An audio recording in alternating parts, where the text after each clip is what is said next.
देशवासी से हाथ जोड़ के निवेदन बा कि अब की अमरनाथ भैया के अपन बहुमूल्य वोट दे के विजयी बनावे के बा।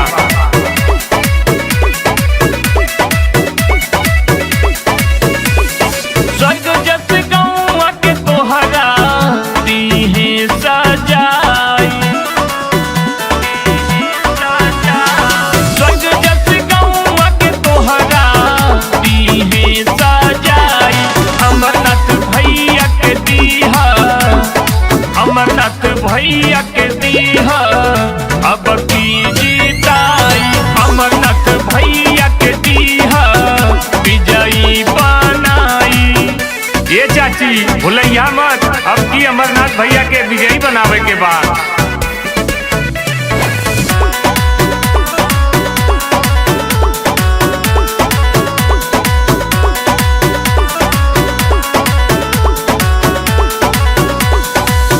चारी ओरी बिजली पानी होई बहाल हो, दुखिया गरीब सब रही खुशहाल हो,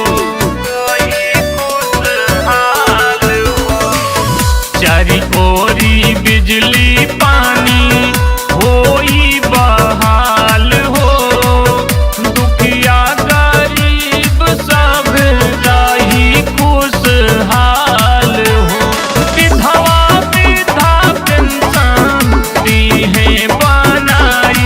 अमरनाथ भैया के दीहा, अमरनाथ भैया के दीहा अब की जीताई, अमरनाथ भैया के दीहा विजयी बनाई। हाथ जोड़ के सबसे निवेदन करतानी अब की अमरनाथ भैया के जितावे के बाद और गांव का विकास करावे के बाद।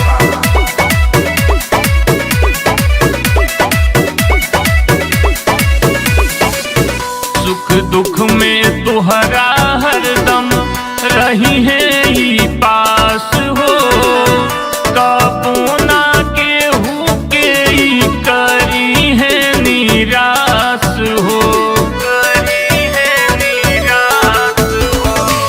सुख दुख में तुहरा हरदम रही है ही पास हो, कबो ना केहू के ही करी है निराश हो।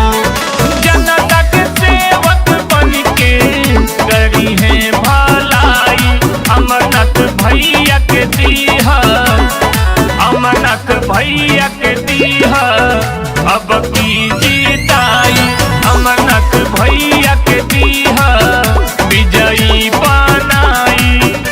ए चाचा, अरे चाची भूलैया मत, वोट अमरनाथ भैया के देवे के बाद।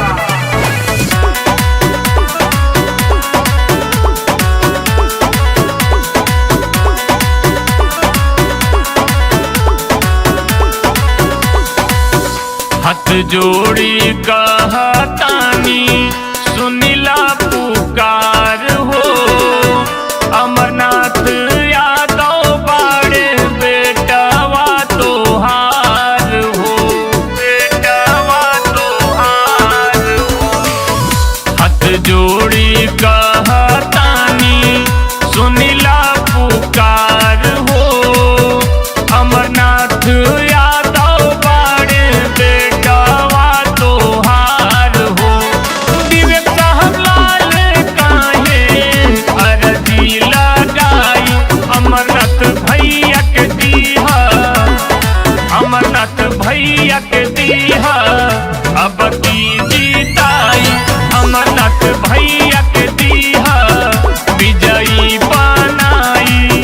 गांव के विकास करावे के बा तो अमरनाथ भैया के जितावे के बा। ए चाची ध्यान दिया।